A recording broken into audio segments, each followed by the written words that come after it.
নমস্কাৰ ছাত্ৰ ছাত্ৰীসকল, মই তুলিকা শৰ্মা তোমালোক আটাইকে গণিতৰ ই কক্ষাৰ ক্লাছলৈ স্বাগতম জনাইছো। আজি আমি তোমালোকৰ পাঠ্যপুথিৰ ৮ নম্বৰ অধ্যায় অংকন পাঠটি আৰম্ভ কৰিবলৈ ওলাইছো। এই পাঠটিত কি আছে আমি চাওঁ আহা। ইয়াতে কলাকৃতি কথা কোৱা হৈছে। কলাকৃতি কি তোমালোকে জানানে? তাৰ ইংলিছ শব্দটো আমাৰ সকলোৰে পৰিচিত, আৰ্ট ৱৰ্ক। মানে কলাকৃতিত কিছুমান আমাৰ কি থাকে, এনেকুৱা ধৰণৰ আকৃতিৰ দ্বাৰা আমি কিছুমান গঠন কৰিব পাৰো, কলাৰ সৃষ্টি কৰিব পাৰো। ইয়াত কৈছে তলৰ আকৃতিবোৰ ভালদৰে পৰ্যবেক্ষণ কৰা। তোমাৰ টোকা বহীত সেইবোৰ মুক্ত হাতেৰে আঁকিবলৈ চেষ্টা কৰা। গতিকে এইটো আমাৰ কি দেখিছো, আমি এখন পুতলাৰ মুখ দেখাৰ দৰে লাগিছে। এইটো আমাৰ ৰংগুলি ছেপবোৰত আমি এনেকৈ এইবোৰ দেখাব পাৰো। এনেকুৱা ধৰণৰ যিকোনো আকৃতি এটাৰ দ্বাৰা আমি এনেকুৱা কলাৰ সৃষ্টি কৰিব পাৰো। আৰু এইবোৰকে কি বুলি কোৱা হয়? কলাকৃতি বা আৰ্টৱৰ্ক বুলি কোৱা হয়। এইবোৰ আমি এইপাত তোমালোকে কি চিনি পোৱা নে? এইপাত কি হয়? স্কেল। আৰু এইডাল কি হয়? কম্পাছ। এইবোৰৰ দ্বাৰাও আমি কি কৰিব পাৰো? ব্যৱহাৰ কৰি ওপৰৰ আকৃতিবোৰ আমি অংকন কৰিব চেষ্টা কৰিব পাৰো। ইয়াতে চোৱা, ইয়াতে এইটো বৃত্ত হয়। বৃত্ত আমি কিহেৰে অংকন কৰো তোমালোকে জানানে? আমি কম্পাছৰ দ্বাৰা অংকন কৰো। ঠিক সেইদৰে এনেকৈ এইবোৰ আমি স্কেল আৰু কম্পাছৰ দ্বাৰাও আমি সেনেকুৱা ধৰণৰ আকৃতিবোৰ গঠন কৰিব পাৰো। কাগজত আঁকিব পৰা যিকোনো আকৃতিকে কি বুলি কোৱা হয়? বক্ৰ বুলি কোৱা হয়। বৃত্ত বা তলত অংকন কৰা আকৃতিৰ দৰে যিকোনো আকৃতিয়ে হৈছে বক্ৰ। ইয়াতে দেখিছানে তোমালোকে? তলৰ চিত্ৰবোৰত বক্ৰ কিছুমান উদাহৰণ দিয়া হৈছে। এই গোটেই কেইটাতে কি হৈছে? কিছুমান বক্ৰ দেখুওৱা হৈছে, কিন্তু দেখাত প্ৰত্যেকটোৱে কি হৈছে? বেলেগ বেলেগ হৈছে। তোমালোকে এইটো ভালকৈ চাই ল'ব পাৰা। টোকা বহীত এটা বিন্দু P অংকন কৰা। আমি যদি ইয়াতে যিকোনো এটা বিন্দু P অংকন কৰো, P বিন্দুৰ চাৰিওফালে 5 চেণ্টিমিটাৰ দূৰত্বত যিমান পাৰি সিমান বিন্দু অংকন কৰা। আৰু P বিন্দুৰ পৰা 5 চেণ্টিমিটাৰ দূৰত্বত থকা সকলো বিন্দু লগ লগালে কি হয় চোৱা। এতিয়া ইয়াৰ পৰা 5 চেণ্টিমিটাৰ ইয়াতে হ'ব, নেক্সটটো ইয়াতে হ'ব। এনেকুৱাকে আমি যদি বিন্দু কিছুমান চিনাক্ত কৰি লওঁ, এনেকুৱাকে আমি যদি বিন্দুবোৰ বিচাৰি লওঁ আৰু এই বিন্দুবোৰ যদি আমি লগ লগাই দিওঁ, তেতিয়াহ'লে আমি কি পাম? আমাক সুধিছে। গতিকে আমি কল্পনা কৰিলে কি দেখিব পাইছো? এইটো এটা আমি বৃত্ত দেখিব পাইছো।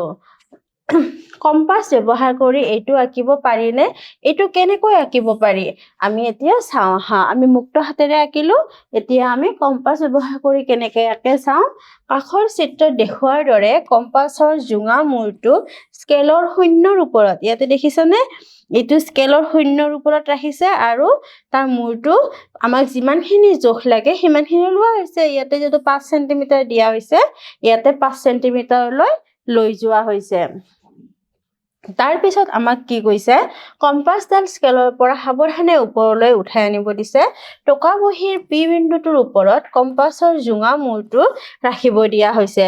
P বিন্দুটোৰ ওপৰত কম্পাছৰ জোঙা মূৰটো স্থিৰ কৰি ৰাখি কম্পাছৰ পেঞ্চিলৰ মূৰটো কাগজখনৰ ওপৰত ঘূৰাই দিলে আমি এনেকুৱা ধৰণৰ ছবি এটা দেখিবলৈ পাম। চিত্ৰত দেখুওৱাৰ দৰে P বিন্দুটোক বৃত্তটোৰ কেন্দ্ৰ বুলি কোৱা হ'ব। বৃত্তৰ কেন্দ্ৰ আৰু বৃত্তটোৰ ওপৰত থকা যিকোনো বিন্দুৰ মাজৰ দূৰত্বক ব্যাসাৰ্ধ বুলি কোৱা হয়। কেন্দ্ৰৰ মাজেৰে বৃত্তটোৰ ওপৰত দুটা বিন্দু সংযোগ কৰা ৰেখাখণ্ডক বৃত্তটোৰ ব্যাস বুলি কোৱা হয়। ইয়াতে যদি ছবিটো তোমালোকে মন কৰা, দেখিছানে? আমি যাক কেন্দ্ৰ কৰি বৃত্তটো আঁকিছো তাৰ নামটো কি? কেন্দ্ৰ। তাৰ পিছত আমি কেন্দ্ৰ আৰু বৃত্তৰ এই পৰিধিটো যিটো আমি দূৰত্ব পাইছো, এইটো কি বুলি কোৱা হয়? ব্যাসাৰ্ধ। আৰু বৃত্তৰ কেন্দ্ৰৰ মাজেৰে যোৱা দুই পৰিধি সংযোগী এই ৰেখাবোৰক কি বুলি কোৱা হয়? ব্যাস বুলি কোৱা হয়। গতিকে তোমালোকে এইখিনি কথা মনত ৰাখিবা। এতিয়া স্কেল আৰু কম্পাছ ব্যৱহাৰ কৰি আমি তলৰ ছবিবোৰ আঁকিবলৈ চেষ্টা কৰিম। প্ৰথমতে আমাক ৰংগুলিৰ কথা কোৱা হৈছে। ৰংগুলিৰ চানেকিটো অংকন কৰো আহা। ইয়াক কেনেকৈ অংকন কৰিব পাৰি এইটো দেখিছানে? ইয়াতে আমাৰ কি দেখিছো? 1 2 3 4 5টা আমি বৃত্ত দেখা পাইছো। গতিকে এনেকুৱা ধৰণৰ ৰংগুলি এটা কেনেকৈ গঠন কৰো আমি চাওঁ আহা।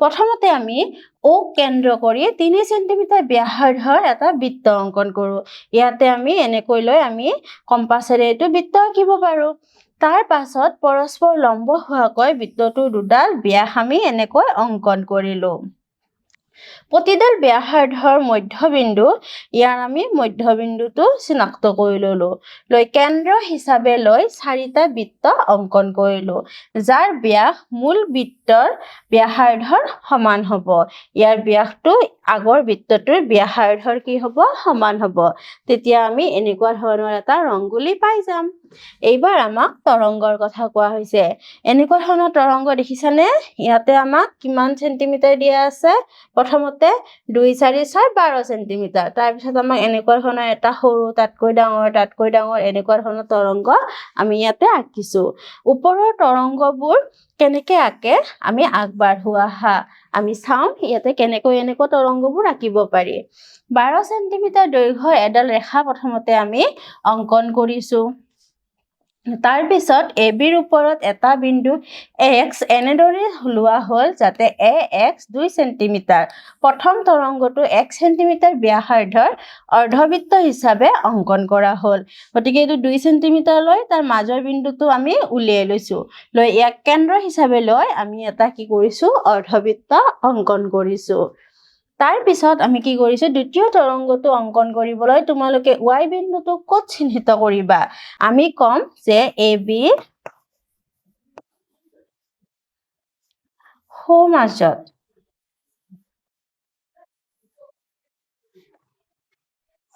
অৰ্থাৎ AB/2 y বিন্দু আমি চিনাক্ত কৰিম তাৰ পিছত xy আৰু yb দৈৰ্ঘ্য কিমান xy আৰু yb গতিকে এইটো আমাৰ কিমান সেন্টিমিটাৰ আছিল আমাৰ প্ৰথমতে AB 12 সেন্টিমিটাৰ y টো আমি by লগতে ay এইটো আমি কলো যে AB/2 গতিকে আমি কি পালো 6 সেন্টিমিটাৰ পালো তাৰ পিছত আমাক সুধিছে xy টো আমি কেনেকৈ পাম 6 ৰ পৰা এইখিনি যেহেতু 2 আমি মাইনাস কৰিম গতিকে 4 সেন্টিমিটাৰ পাম গতিকে এইখিনি কিমান পাম 4 সেন্টিমিটাৰ আৰু এইখিনি কিমান পাম 6 সেন্টিমিটাৰ পাম তাৰ পিছত আমাক কি কৈছে ay দৈৰ্ঘ্যও আমি কি পাম পালোই আমি 2 সেন্টিমিটাৰ যোগ 4 সেন্টিমিটাৰ সমান আমি 6 সেন্টিমিটাৰ পাম বা আমি এনেকৈ ক'ব পাৰো ay equal yb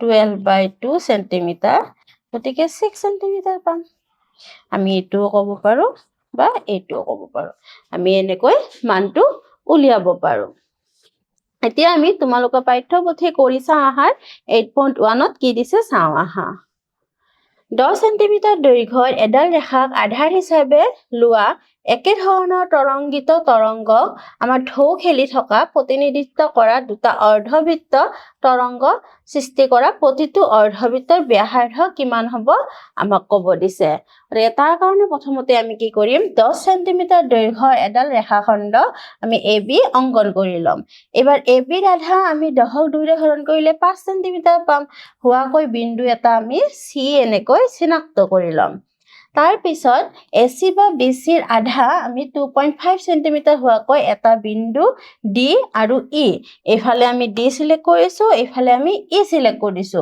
এনেকৈ আমি ল'ব পাৰো তাৰ পিছত কি কৰিম D বিন্দু কেন্দ্ৰ আৰু AD ব্যাসাৰ্ধ হিচাপে লৈ এটা অৰ্ধবৃত্ত অংকন কৰা হ'ল একেদৰে E বিন্দু কেন্দ্ৰ আৰু BE ব্যাসাৰ্ধ হিচাপে লৈ আন এটা অৰ্ধবৃত্ত অংকন কৰা হ'ল ওপৰত অংকন কৰা অৰ্ধবৃত্ত দুটাই হ'ল আমি অংকন কৰিবলগীয়া অৰ্ধবৃত্ত যাৰ ব্যাসাৰ্ধ 2.5 সেন্টিমিটাৰ গতিকে ইয়াতে তোমালোকে দেখিছা যে আমি এনেকুৱা ধৰণৰ তৰংগ দেখিবলৈ পালো ইয়াৰ পিছত আমাক কি কৰিব দিছে তৰংগবোৰ অৰ্ধবৃত্ততকৈ সৰু হোৱাকৈ আকৃতিটো পুনৰ অংকন কৰিবলৈ চেষ্টা কৰা এনেকুৱা দুটা একে ধৰণৰ তৰংগ পাবলৈ কম্পাছৰ জোঙা মূৰটো ক'ত ৰাখিব লাগিব আমাক এইটো কোৱেশ্চন সুধিছে তাৰ কাৰণে আমি আঁকি চাব লাগিব প্ৰথমতে আমি প্ৰথম ষ্টেপত কি কৰিম AB 10 cm দৈৰ্ঘ্যৰ এটা ৰেখাখণ্ড আমি ল'ম তাৰপিছত কম্পাছৰ সহায়ত এৰ পৰা 2 cm দূৰত্বত এটা বিন্দু C চিহ্নিত কৰিম তাৰ পিছত B ৰ পৰা 2 cm দূৰত্বত এটা বিন্দু D আমি চিহ্নিত কৰি ল'ম এনেকুৱাকে C আৰু D টো আমি কি কৰি ল'ম মিলাই ল'ম তাৰ পিছত C বিন্দুক কেন্দ্ৰ আৰু AC ব্যাসাৰ্ধ হিচাপে লৈ এটা অৰ্ধবৃত্ত অংকন কৰা হ'ব একেদৰে D বিন্দুক কেন্দ্ৰ আৰু B দিক ব্যাসাৰ্ধ হিচাপে লৈ আন এটা অৰ্ধবৃত্ত অংকন কৰা হ'ব এই অৰ্ধবৃত্ত দুটাই হ'ল আমি অংকন কৰিবলগীয়া দুটা অৰ্ধবৃত্ত এনেকুৱা দুটা অৰ্ধবৃত্ত অংকন কৰিবলৈ কম্পাছৰ জোঙা মূৰটো ৰেখাডালৰ আমি ক'ত ৰাখিব লাগিব আমাক প্ৰশ্নটো সুধিছিলে গতিকে আমি ক'ব লাগিব বিন্দু C আৰু D ত আমি ৰাখিব লাগিব গতিকে আমি চিত্ৰটো এনেকুৱাকে অংকন কৰিব পাৰো এনেকুৱাকে অংকন কৰিলে আমাৰ আঁকিবলগীয়া চিত্ৰটো আমি পাই যাম তাৰ পিছত আমাক কি কৈছে বিভিন্ন দৈৰ্ঘ্যৰ ৰেখা আধাৰ হিচাপে লৈ ওপৰৰ তৰংগবোৰ অংকন কৰিব দিছে আগৰটোত আমি কিমান লৈছিলো AB 10 cm লৈছিলো এবাৰ আমি বেলেগ দৈৰ্ঘ্য লৈছো ইয়াতে লৈছো আমি 8 cm দৈৰ্ঘ্যৰ এটা ৰেখাখণ্ড AB অংকন কৰা হ'ল AB ৰ আধা 8/2 cm হোৱাকৈ আমি C বিন্দু ইয়াতে এনেকৈ চিহ্নিত কৰি ললো তাৰ পিছত কম্পাছৰ সহায়ত AC BC ৰ আধা মানে 4 ৰ আধা কি হ'ব 2 cm হোৱাকৈ আমি কি পাম এটা বিন্দু D আৰু E চিহ্নিত কৰিম ইয়াতে যেনেকৈ কৰিছিলো গতিকে এইটো কিমান হ'ব 8 cm তাৰ পিছত এইটো কিমান হ'ব 4 cm ঠিক সেইদৰে এইটো কিমান হ'ব 4 cm গতিকে এবাৰ এইটো কিমান হ'ব 2 cm এইটো হ'ব 2 cm 2 cm আৰু এইটো কিমান হ'ব 2 cm আমি এনেকৈ কৰি ল'ব পাৰো D বিন্দুক কেন্দ্ৰ আৰু AD ব্যাসাৰ্ধ হিচাপে লৈ AB ৰ ওপৰৰ ফালে এটা অৰ্ধবৃত্ত অংকন কৰা হ'ল একেদৰে E বিন্দুক কেন্দ্ৰ আৰু BE ব্যাসাৰ্ধ হিচাপে লৈ AB ৰ তলৰ ফালে আন এটা অৰ্ধবৃত্ত অংকন কৰা হ'ল ওপৰত অংকন কৰা অৰ্ধবৃত্ত দুটাই হ'ল আমি অংকন কৰিবলগীয়া তৰংগবোৰ যাৰ ব্যাসাৰ্ধ 2 cm হয় গতিকে আমি এনেকৈ অংকন কৰিব পাৰো ইয়াৰ পিছত আমাক কি কৈছে অৰ্ধবৃত্তৰে 4টা এনে ধৰণৰ তৰংগ অংকন কৰিব দিছে গতিকে আমি প্ৰথমটোৰ দৰে ইয়াতো কি কৰিছো প্ৰথমতে AB 10 cm দৈৰ্ঘ্যৰ এটা ৰেখাখণ্ড অংকন কৰি লৈছো কম্পাছৰ সহায়ত AB ৰ ওপৰত 1 cm কৈ দূৰত্বত কিছুমান বিন্দু C D E F G H I J এনেকৈ আমি চিহ্নিত কৰি লৈছো তাৰ পিছত প্ৰথমতে আমি C বিন্দুক কেন্দ্ৰ কৰি এটা কি কৰিছো AC ব্যাসাৰ্ধ হিচাপে লৈ এটা অৰ্ধবৃত্ত অংকন কৰিছো একেদৰে EGI বিন্দুক কেন্দ্ৰ কৰিও আমি বাকি তিনিটা আঁকিছো আৰু এই 4টাই হ'ল আমি অংকন কৰিবলগীয়া অৰ্ধবৃত্ত এতিয়া আমি এইটো 10 cm লোৱাৰ কাৰণে এনেকুৱা হৈছে যদি আমি 8 cm লওঁ তেতিয়া হলে আমি চিত্ৰটো এনেকৈয়ে পাম 1 2 3 4 গতিকে আমি এনেকুৱা যদি পাওঁ তেতিয়া হলে আমি নাম দিব পাৰো A B C D E তেতিয়া আমি এটো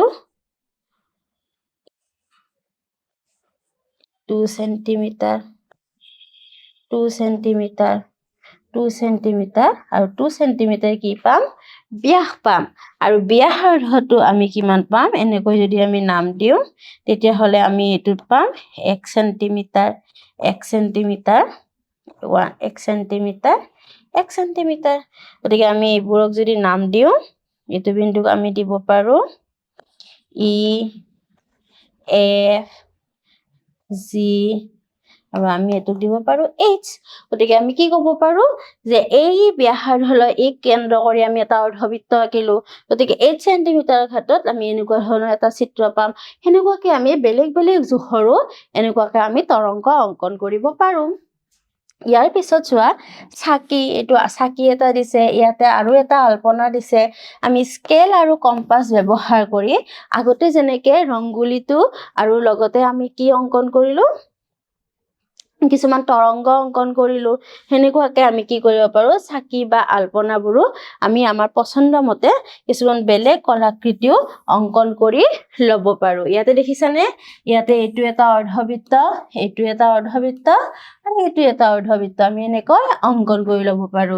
ইয়াতো এনেকুৱা প্ৰথমতে এটা বৃত্ত আঁকিছে, তাৰপিছত ইয়াতে এনেকৈ অৰ্ধবৃত্তবোৰ আঁকি লৈছে।